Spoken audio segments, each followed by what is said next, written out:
UN's Secretary General's climate envoy, Selwin Hart, has traveled from US to India to speak to us and give us his keynote address. So, how India can reinforce its climate ambition and positioning India as a critical partner in mobilizing global finance and resilience efforts. Ladies and gentlemen, with a warm round of applause, please welcome His Excellency Selwin Hart, Assistant Secretary General and Senior Advisor for the Climate to United Nations Secretary General. Selwin Hart, for you, sir. Thank you so much, and good morning to all of you, distinguished conveners of the Bharat Climate Forum, honorable ministers, leaders from government, industry, finance, civil society, my colleagues from the UN system. Damilola, always a pleasure to see you. Colleagues, ladies and gentlemen, it is an honor to join you here in New Delhi at this important forum, at this critical juncture in the global fight against the climate crisis. 10 years ago, the world came together to adopt the Paris Agreement on climate change, a moment of true leadership and a victory for multilateralism. Going into Paris in 2015, the world was heading towards 4 degrees Celsius of warming. The most recent UNEP emissions gap report shows that the new nationally determined contributions from countries representing around 80% of global emissions, if these plans are fully implemented, would put us on a pathway just above 2 degrees Celsius of warming. A decade later, some progress has been made, but much more needs to be done. We must move much faster to meet the goals of the Paris Agreement. And those national climate plans must be a floor and not a ceiling. India's political and intellectual leadership was critical to sealing the deal in Paris in 2015. And as we enter the second decade of implementation of the Paris Agreement, India's continued leadership is needed more than ever to ensure that this decade becomes one of acceleration and delivery towards the goals of the Paris Agreement. Excellencies and friends, we also meet at a moment of profound geopolitical and economic uncertainty and transformation, and at a time when the climate crisis itself is accelerating. Across the world, impacts are becoming more frequent, intense, and destructive. As global temperatures reach new and more dangerous highs, extreme heat, flood, droughts, and storms are no longer distant risks, but present-day realities, disrupting lives, livelihoods, and economies.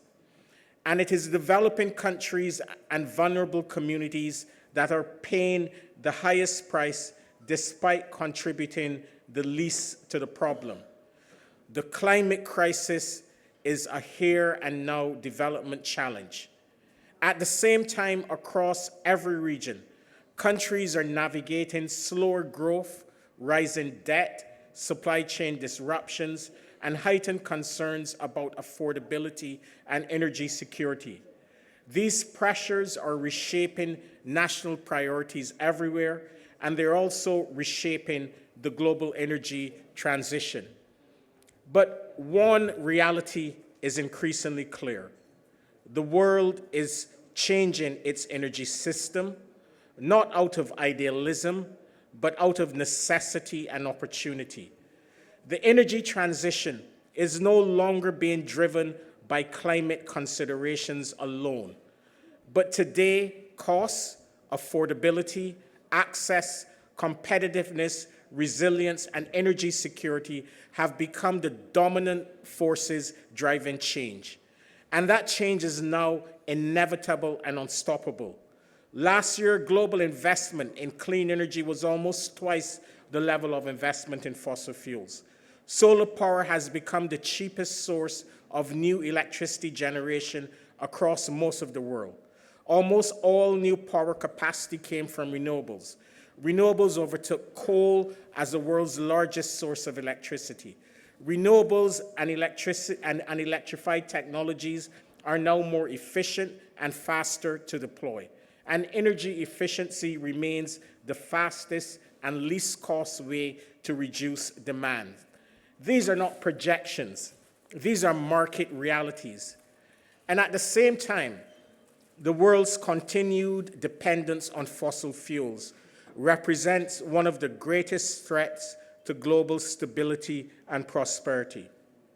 Fossil fuel production is highly concentrated in a small number of countries and regions, while consumption is broadly dispersed. The result is a deeply asymmetric system of risks. 3 out of every 4 people on the planet live in countries that are net importers of fossil fuels, 75% of humanity, exposed to volatile prices, geopolitical shocks, supply disruptions, and balance of payments pressures. This is not a temporary vulnerability. This is a structural one.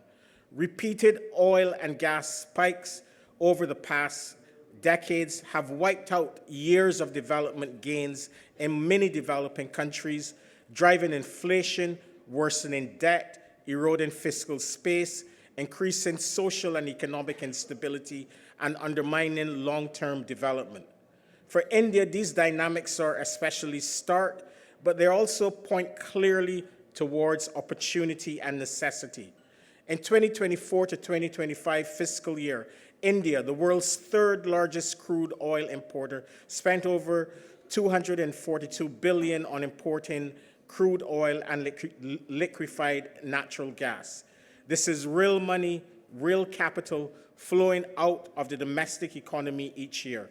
It represents resources that could otherwise be invested at home in infrastructure, healthcare, education, innovation, resilience, and jobs.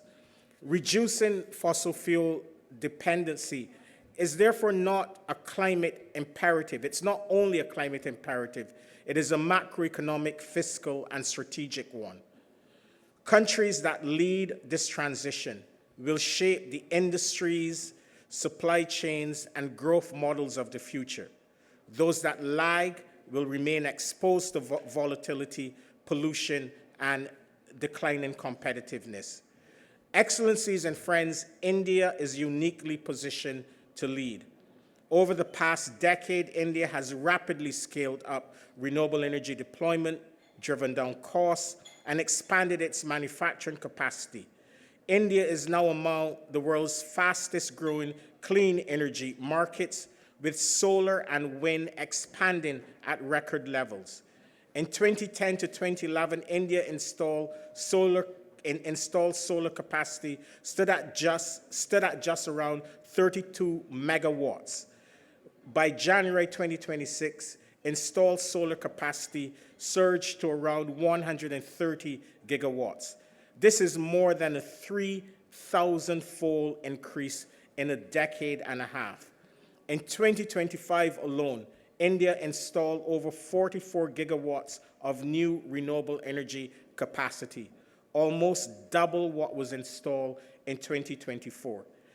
India's clean energy transition is increasingly visible in everyday life.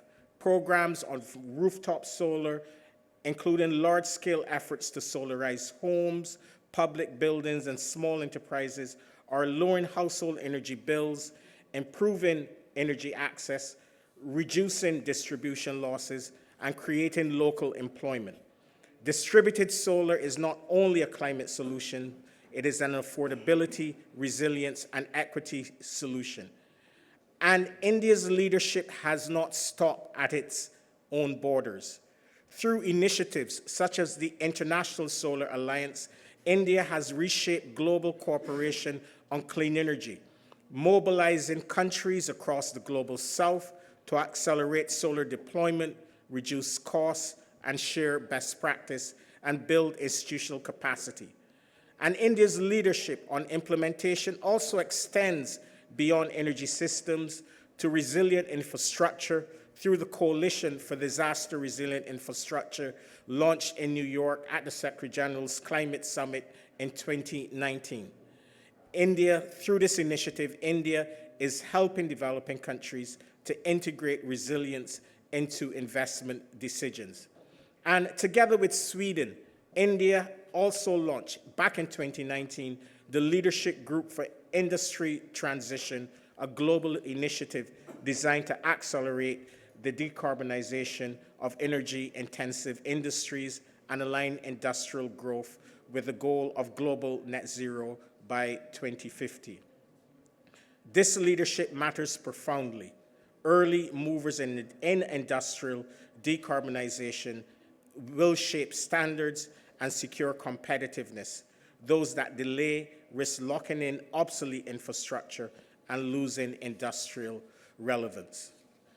And as India moves towards its national ambition of attaining developed country status by 2047, the choices made today on energy, on industry, infrastructure, and resilience will be decisive. A clean, secure, and affordable energy system, just climate resilient investment, and competitive low-carbon industries are not peripheral to this vision, they're central to it. But leadership in the energy transition also requires leadership on justice. A transition away from fossil fuels that is fast but unfair will not endure. As economies transform, workers and communities, particularly those dependent on fossil fuel value chains or exposed to rising energy costs, must be supported through reskilling, social protection, and affordable energy access so that no one is left behind. Making the transition inclusive and people-centered is not only a moral imperative, it is essential for sustaining public trust and ensuring long-term economic success. Excellencies and friends, this brings me to 3 areas where India's leadership is needed more than ever at this critical juncture. First, India should continue to lead by example through decisive domestic action by demonstrating that a large, dynamic, fast-growing economy can meet rising energy demand while steadily reducing fossil fuel dependency. India can define a new development paradigm. Continued expansion of renewables, electrification of transport and industry, and strong improvements in energy efficiency will be essential. The IEA estimates that global investment in electricity grids must double by 2030 to keep pace with clean energy deployment. India's focus on modernizing transmission, strengthening distribution, and scaling storage will therefore be central, not only for its own transition, but as a model for other developing and emerging economies facing similar constraints. India's next nationally determined contribution, which we hope will be submitted soon, represents an opportunity to set out its vision for a just transition and signal India's direction of travel. Second, India is uniquely placed to build and lead a global coalition for the clean energy economy that shapes the rules, the narrative, and the supply chains of the future. This coalition must work to build diverse, resilient, and trusted supply chains for critical energy transition minerals and clean energy technologies. The lessons of fossil fuel dependency must not be repeated in new forms. Second, India can play a pivotal role in ensuring that trade supports rather than fragments the clean energy transition. Trade, industrial policy, and climate action must be aligned to accelerate deployment and expand access, particularly for developing countries seeking to industrialize through clean energy. And India's leadership is critical on information integrity. The clean energy transition continues to be delayed and distorted by disinformation that exacerbates the cost, obscures the benefits, and undermines public trust. Anchoring global debate in science, evidence, and transparency and lived experience is now a strategic necessity. And this is why last year, along with Brazil, the United Nations launched the Global Initiative for Information Integrity on Climate Change, a major global effort to combat climate disinformation. And I encourage India to join and support the work of this initiative. Third and finally, I urge India to leverage its leadership in the Global South to continue working with the international community to dismantle the practical barriers developing countries face in accelerating the transition. In much of the Global South, the challenge is not a lack of ambition. It is a lack of the enabling conditions. Policy uncertainty, weak infrastructure, slow permitting, and above all, the high costs of capital continue to constrain clean energy investments in developing countries.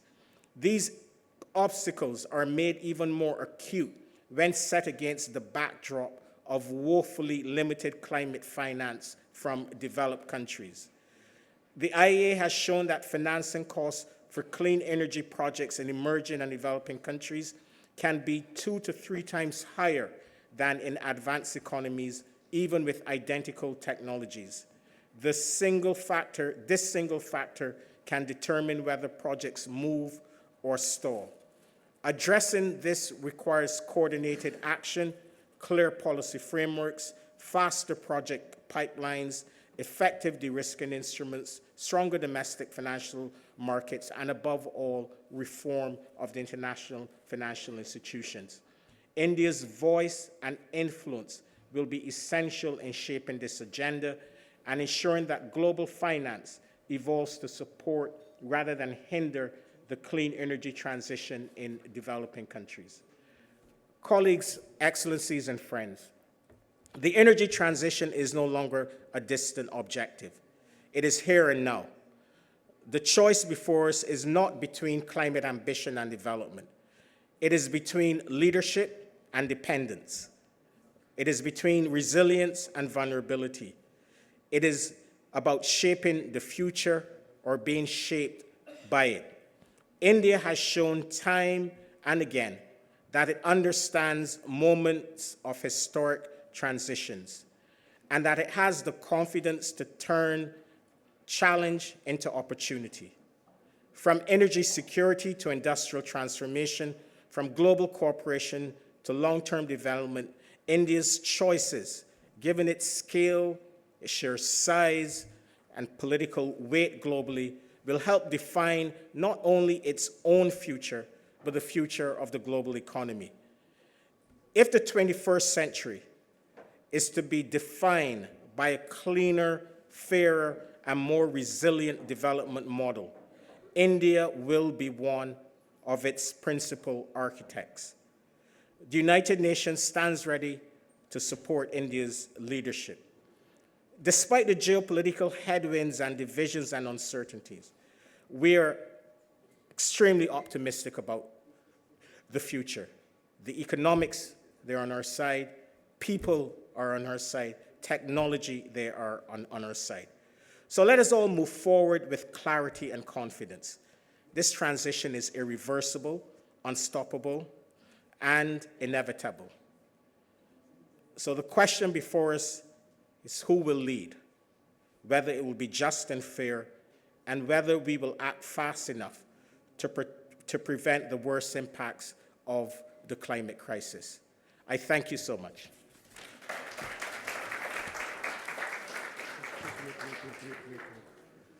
Thank you, Selwin. Thank you very much. Now may I request Mrs. Meenakshi Lekhi please come forward and help us in felicitating His Excellency Selwin Hart. We really appreciate that you traveled from US, especially for giving us the keynote address.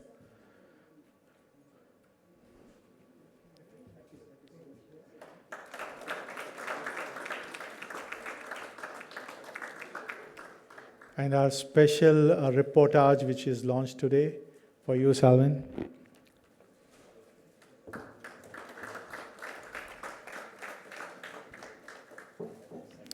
Thank you very much. Thank you, Mrs. Lakey. Thank you, His Excellency Selwin Hart.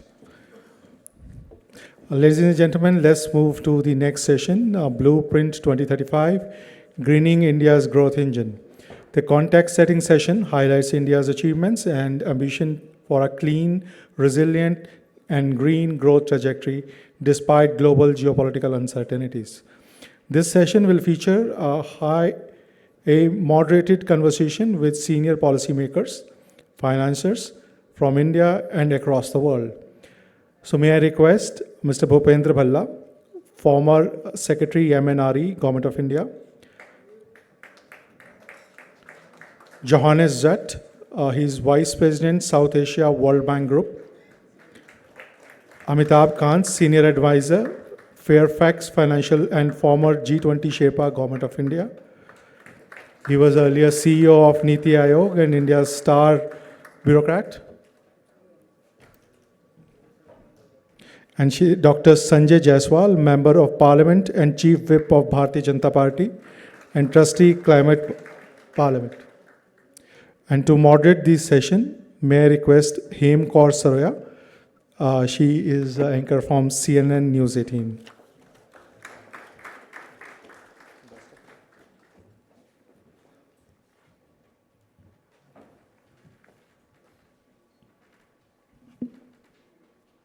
I hope everyone can hear me. All right. So, of course, we are going to start the conversation, the most crucial one. Welcome to the Blueprint 2025 session, Greening India's Growth Engine. That is what we're focusing on today.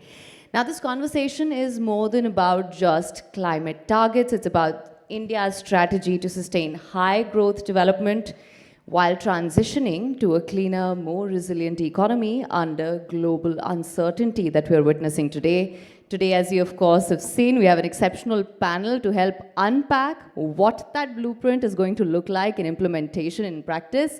We're going to be talking about macroeconomic underpinnings, global capital mobilization, as well as the realities of clean energy deployment and what it looks like in terms of practical implementation. We have, of course, introduced our esteemed panel as well. Let me just start this conversation. Let me come to you, Mr. Bhupendra Bhalla, first. I want to begin by asking you, when we talk about this Blueprint 2035, Greening India's Growth Engine, what does that necessarily mean to you? And when we talk about green and growth, how can we perhaps implement it in a way where we aren't just seeing these two compete with each other, but also reinforce each other? Good morning, everyone. Thanks for the question. Essentially, when we say green growth, what we talk about is economic development along with greening of the economy. That's something that we are very interested in. India, as you know, has chosen a model where we are espousing green growth as part of our development model. I feel that it's not necessarily a green energy and economic development are not necessarily, or green growth or growth in per se are not really competing with each other. They're not trade-offs. They're actually complementing each other, and I'll tell you why. Because as you know, when the economy grows, you need energy, you need power. Otherwise the economic development will not happen. The reason we have, our GDP has almost doubled in 10 years is because we've had enough power available to power the industry, agriculture, homes, and the other economic services.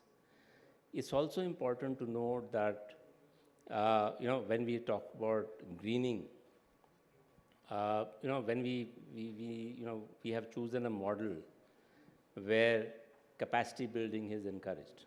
But along with capacity building, we are also encouraging manufacturing. That's something that we are doing. We do not want to be dependent on other nations for our green growth. And therefore, this manufacturing, which is building into our, the green economy, is helping the growth as well. Of course, we need a lot of, investments if you support the increasing renewable energy in the power sector, we also need increasing investments in grid stability, grid expansion, modernization, digitalization of the grid, and so on and so forth. So what is happening is that all this is leading to a growth which I would term as a green growth rather than growth per se. Maybe I'll stop at that. I hope that answered the question. All right, thank you so much for that, Mr. Zal. Let me just come to you on this as well. Now, as the Vice President for South Asia, you have inherited a region undergoing deep economic and environmental transitions. Now, from your vantage point, what should be the guiding principles for multilateral support, especially from the World Bank, to help a large emerging economy like India align with its ambitions? So thank you very much for that question, and I'd like to thank the Bharat Climate Forum for inviting me to join today. I think the first thing I want to say in response to that is what is the overall ambition that India should be pursuing at this stage in its development from an energy perspective? And I think in one sentence, I would say that it needs to be greening its energy supply. It also needs to be greening its energy demand. Doing those two things together will improve its energy security and at the same time improve the resilience of both households and firms to climate vulnerability. So that's in one sentence what India should be doing. The costs of doing this are significant, but India is a developing country and it's going to require spending money to achieve the energy security that it needs and to support its ambition for achieving Viksit Bharat by 2047. Our estimate in the World Bank is that greening energy supply, which basically means further investment in renewables, in hydropower, in safe nuclear energy, will require about a little under $70 billion per year going forward, of which about 50 billion over the next 4 years, each of the next 4 years, would go to doubling the amount of power available in the country. About 12 billion would go to improving grid stability, and about 10 billion to enhancing storage. So these are large numbers. On the energy demand side, greening energy demand, what needs to happen is, and there's a lot of opportunity to do this in India, there needs to be a very substantial reduction in the intensity of energy use per unit of output. Today, India is using about twice as much energy per unit of output as the average for emerging economies and developed economies. So there's a lot of scope to reduce energy intensity, which would help green energy demand. And those two things, greener supply, greener demand, will give us higher energy security. So your question was, what are the policy levers that enable us to do this? And I think there's essentially four things that the government needs to do. The first and most important is to provide a comprehensive, stable, and transparent policy framework for achieving the things I said at the beginning. It's very, very difficult to get either public or multilateral development or private finance into investments in these areas if you do not have a stable, transparent, and comprehensive policy framework. This is a challenge, as N.K. Singh and Mr. Mahajan emphasized this morning, because we're in a federal context, but it's absolutely critical to making this possible. Second, we need a modernization of the financial sector in India, and that means introducing systems and regulations that enhance the ability of the economy to use guarantees, asset monetization, blended finance, and so on. And on the side of the multilateral institutions, there are things that we can also do, which N.K. Singh emphasized this morning, on leveraging philanthropies, using hybrid capital, securitization, et cetera. And that's what we're targeting in the work that we're doing in the World Bank Group.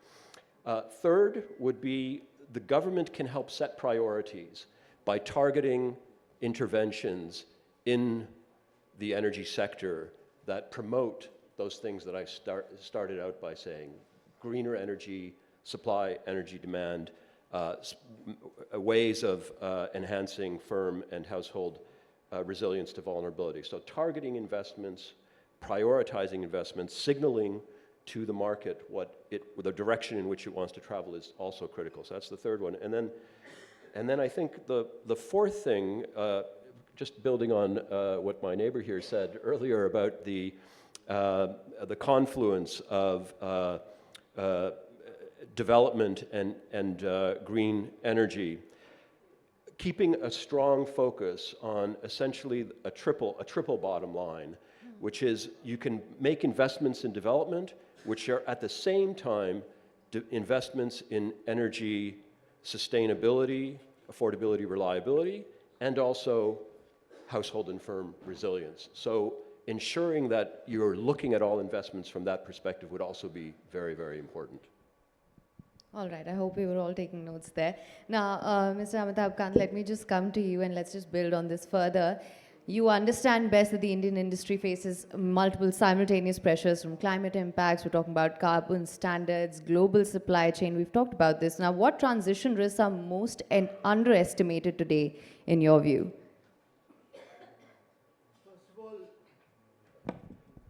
First of all, we must understand that India imports close to $200 billion worth of fossil fuel every year.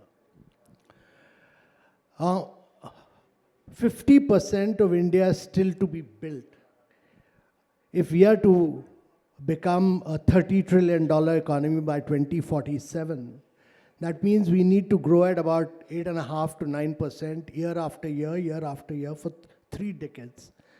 And India must become the first country in the world to industrialize and urbanize through a process of decarbonization. And this means that we need to declare an industrial war on decarbonization. We are the only country in the world which has actually demonstrated its ability to do vast amount of solar. We've been able to do 50% of our total energy based on renewables at low costs. No other country has been able to do it. We did this through policy. It wasn't government driven, but government brought the policy.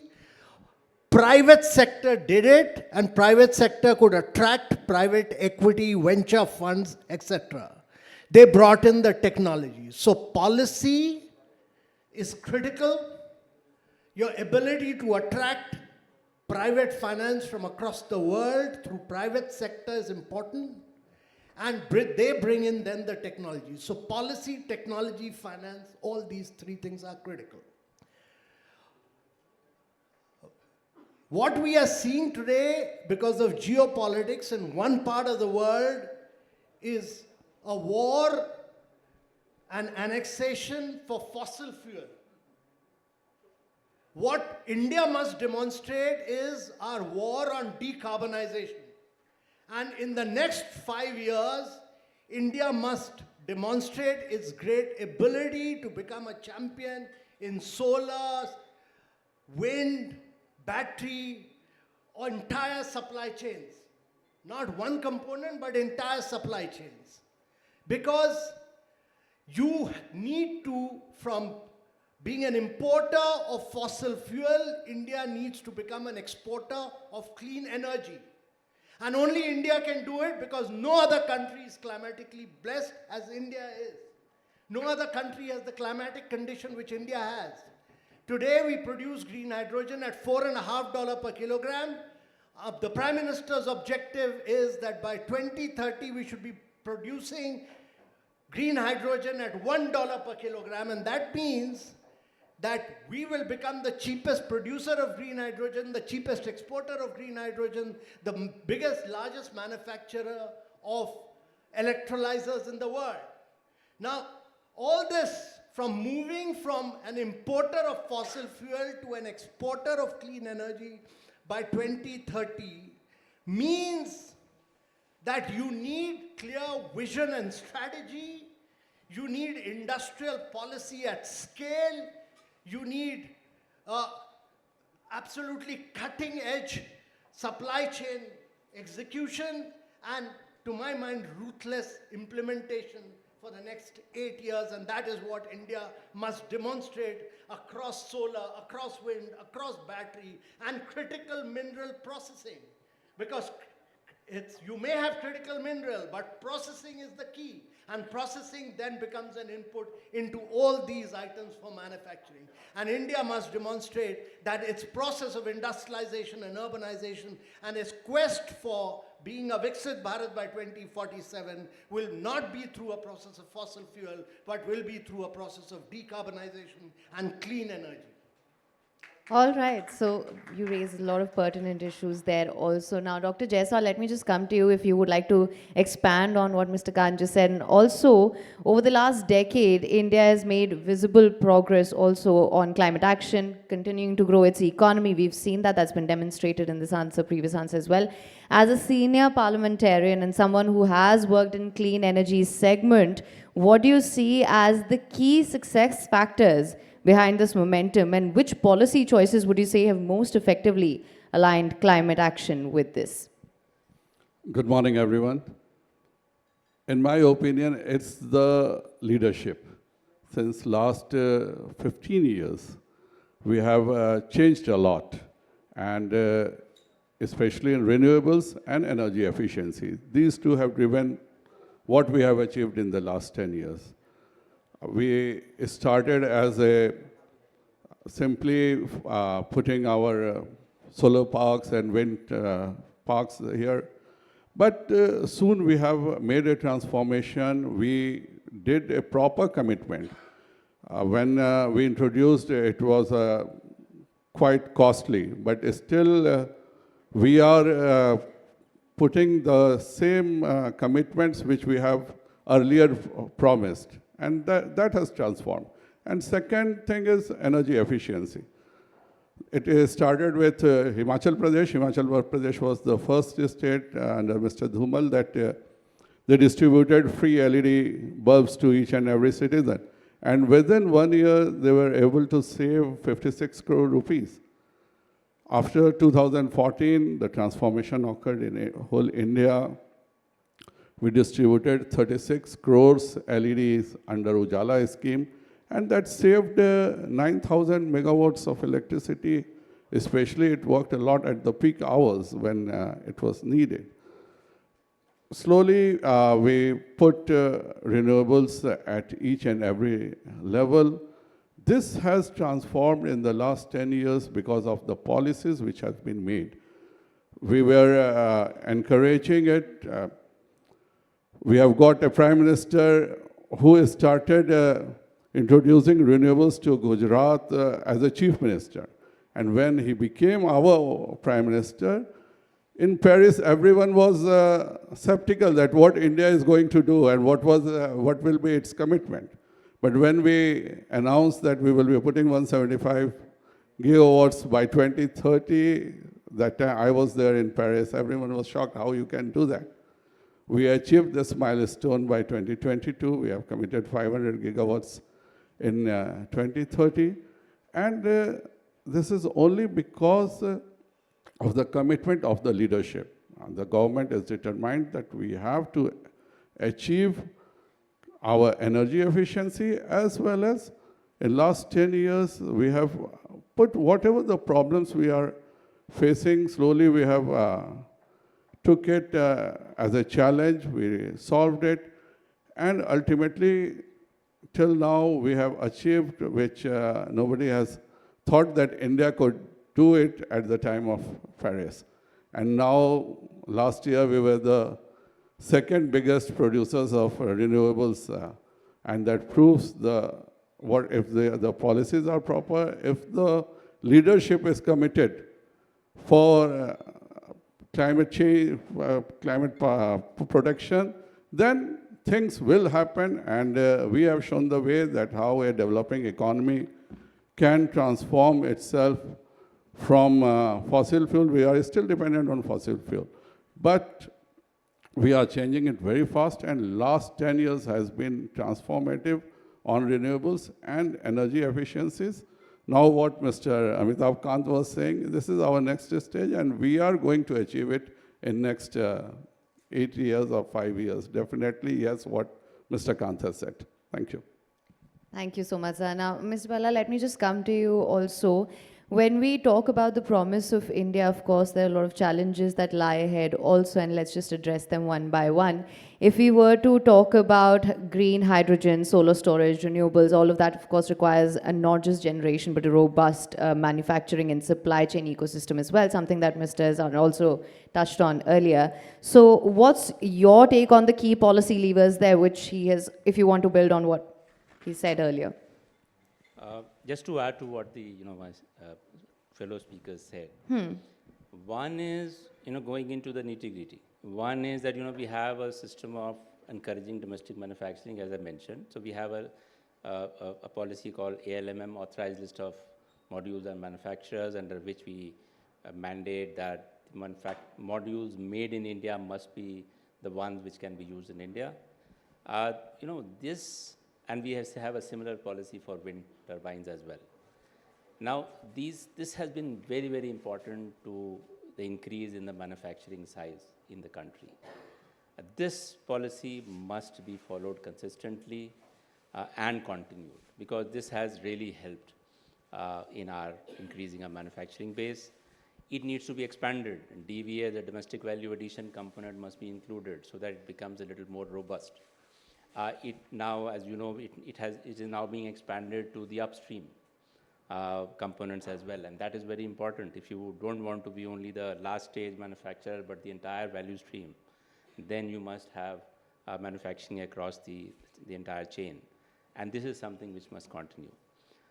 Secondly, storage is going to be very, very crucial. Now we are in, if you talk to the industry, you talk to the discoms, they are still a little, apprehensive about the variability of renewable energy. So therefore, now that the bidding that is happening, a storage-based tender which is happening in India, you're getting world record prices. We are now reaching a stage where we can provide firm power with storage at much lesser cost than the thermal or any other energy. And therefore, along with flexibility and firm ability, this RE is now viable. And therefore, I think storage must continue to play a big part in the next 5 to 7 years. It'll do more, but in the next 5 years, we must give emphasis on storage. In fact, storage must be built into every bidding that we do as a matter of policy, and that will encourage availability of firm power through renewables. A third is, we have a PLI schemes. We have several PLI schemes. We have a PLI scheme for solar PV modules. I feel we have, of course, the National Green Hydrogen Mission. We have incentives for electrolyzer manufacturing. I think we need to expand the PLI scheme to cover the crucial components of the value chain. And it's going to be important because it will give the comfort to the industry when they want to put up investments. I think R&D is going to be as important as it has always been. Maybe we have not succeeded too much in renewables to that extent. I think what I would like is that we should identify 15, 20, 40, 50 potential innovations, right, and give targeted support to some of them, so that we are able to achieve TRL 7, 8, and above for those specific technologies. And last but not the least, I think we are not going to get there unless we have the people who are ready to power our solar plants, RE plants, and of course also in the entire value chain. And therefore, capacity building is going to be very important. So I think these are the policy measures which can allow us to succeed in the way that our country is planning to do so. That's interesting that you mentioned that because, Mr. I was just going to come to you as well. Now, India will require large-scale, long-term capital as well to meet its green industrial ambitions. Now, from your point of view, where should India look to secure reliable international finance for its green growth priorities, and what innovations in global financial architecture or risk sharing do you believe are most essential? So thanks very much for that question, which I think is an incredibly important question and one that we struggle with at the World Bank Group every single day. I think what Mr. Bala was talking about just a few moments ago, and to some extent Mr. Kant also, when they were talking about the importance of leveraging private sector investment in this area is critical. So I think the first and most important thing is that the mindset of government should very much be, what can it do to help the private sector invest in green energy? And it should do everything it possibly can to help the private sector invest in green energy, except impeding competition. And I add that rider at the end because we want to ensure that the investors in green energy remain competitive, and so they need to be exposed to market forces to remain competitive. So what can be done to enhance the opportunities for the private sector? Now, obviously, the private sector is not going to invest unless it can make money. There's nothing the matter with that. That's just a fundamental fact. And I think what Mr. Bala was saying about, and also the Member of Parliament, sorry, I don't know your name, about the encouraging degree to which the private sector has engaged, it's very clear that the fundamental change that's happened over the last 10 to 15 years in renewables is that we've gone from a model where, for instance, solar and wind require subsidization to one where they are competitive with fossil fuel sourced energy without subsidies. But there are still some areas where subsidies of various kinds are going to be required. And I think storage is still one at the moment.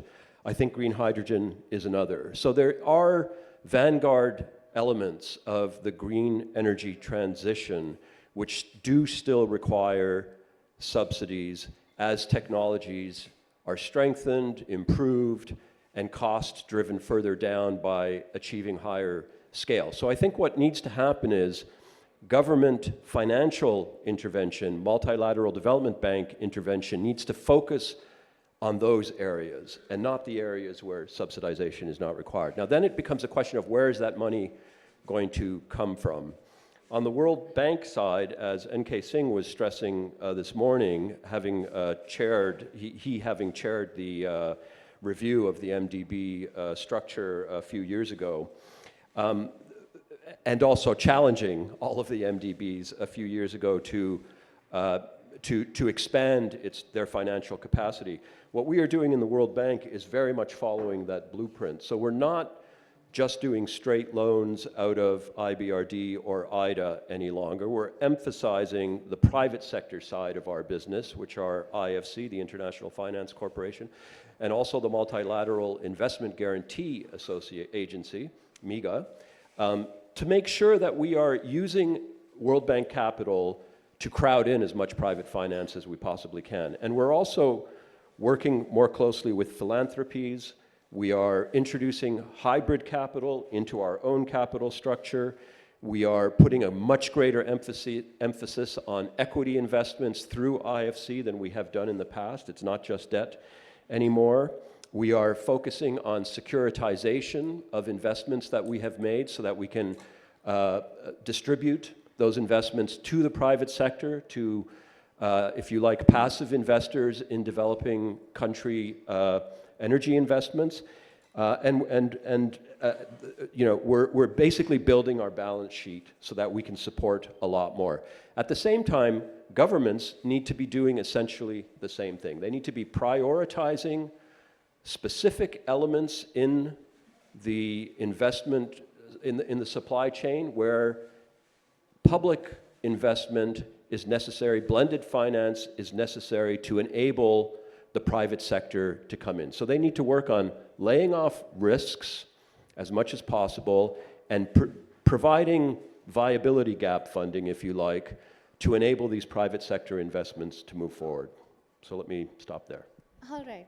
Now, Mr. Kant, I want to take that point forward of speed and scale with you as well. Now, of course, there's a lot that remains to be unpacked here. When global competitors are moving rapidly through industrial policy, when we talk about subsidies and trade measures to lock in clean tech leadership, which you mentioned as well, where does India need to move faster? Because you have spoken about ruthless implementation and becoming a clean energy exporter. So what do you think should be our priority at this point?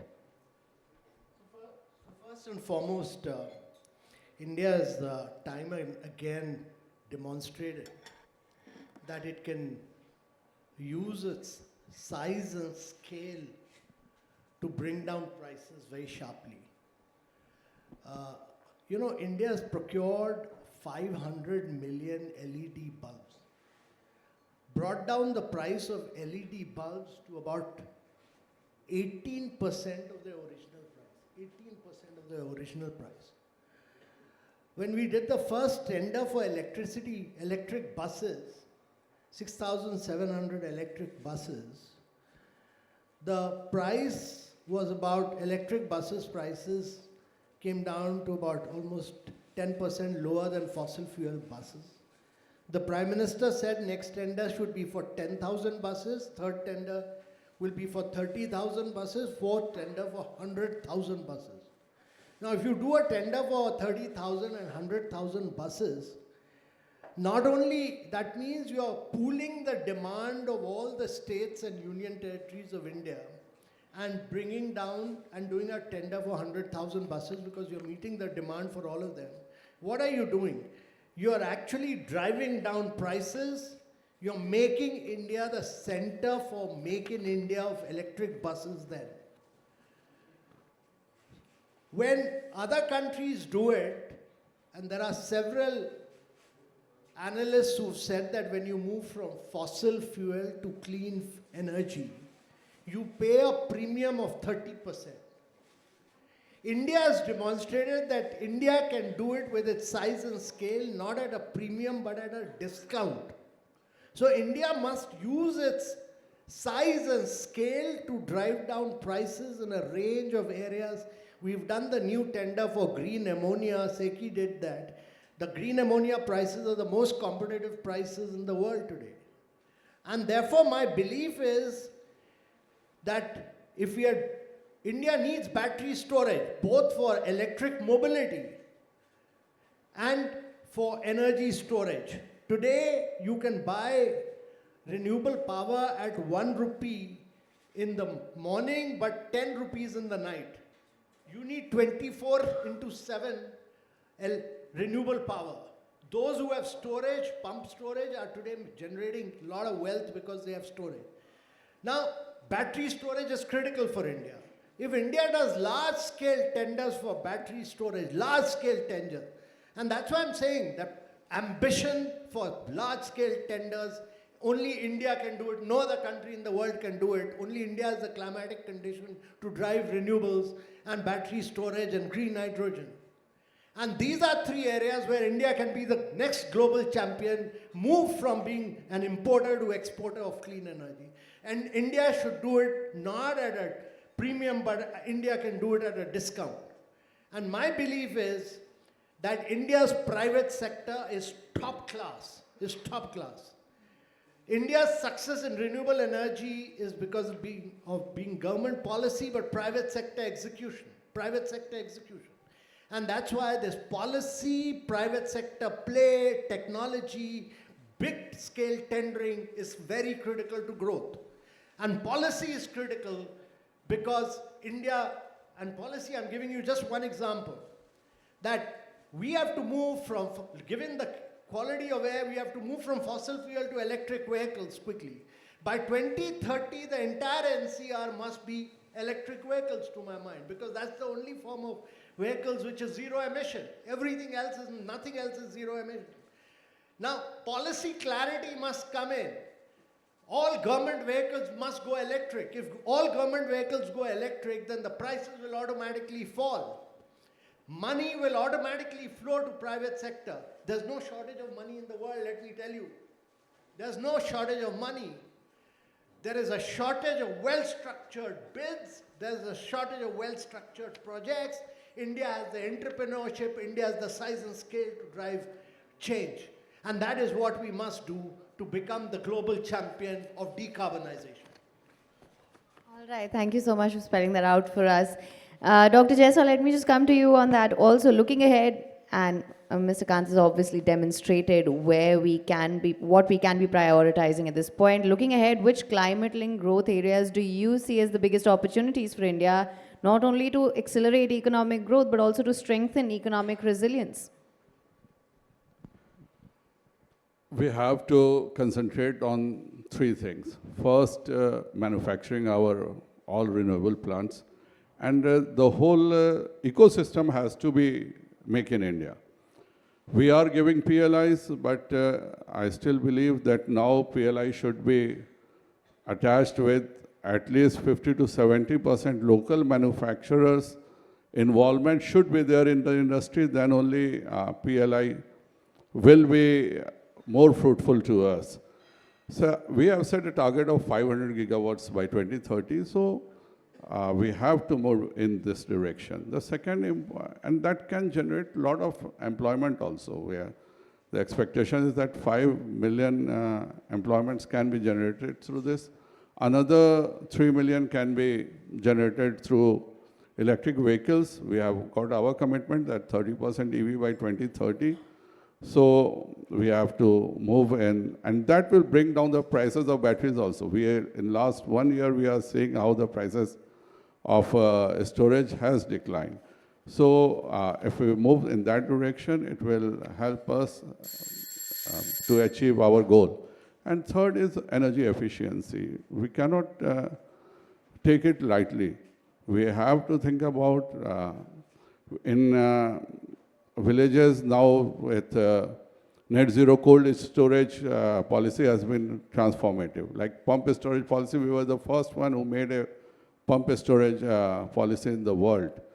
Similarly, now we are going ahead with critical minerals and obtaining them in Make in India form will help to generate employments, as well as we have to achieve our goal.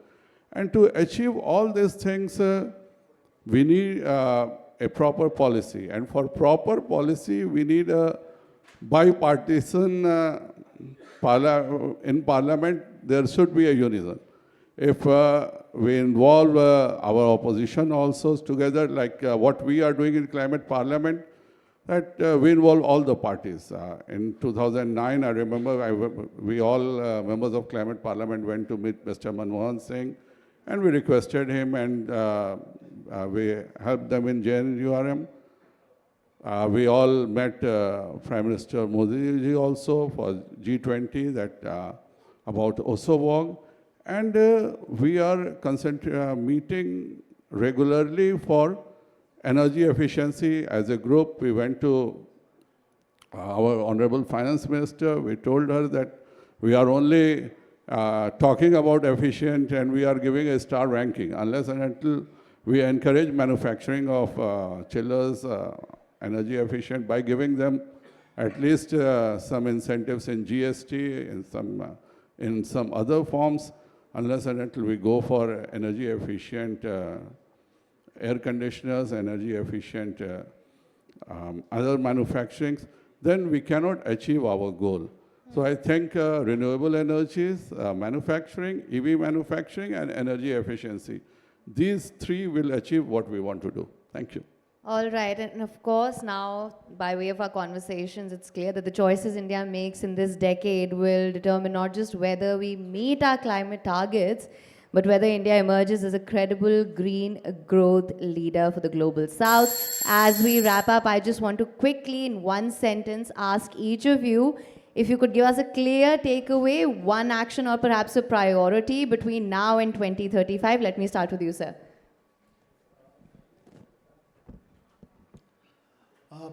To my mind, India needs to really one area where India can have huge competitive strength is green hydrogen and green ammonia. Yes, sir.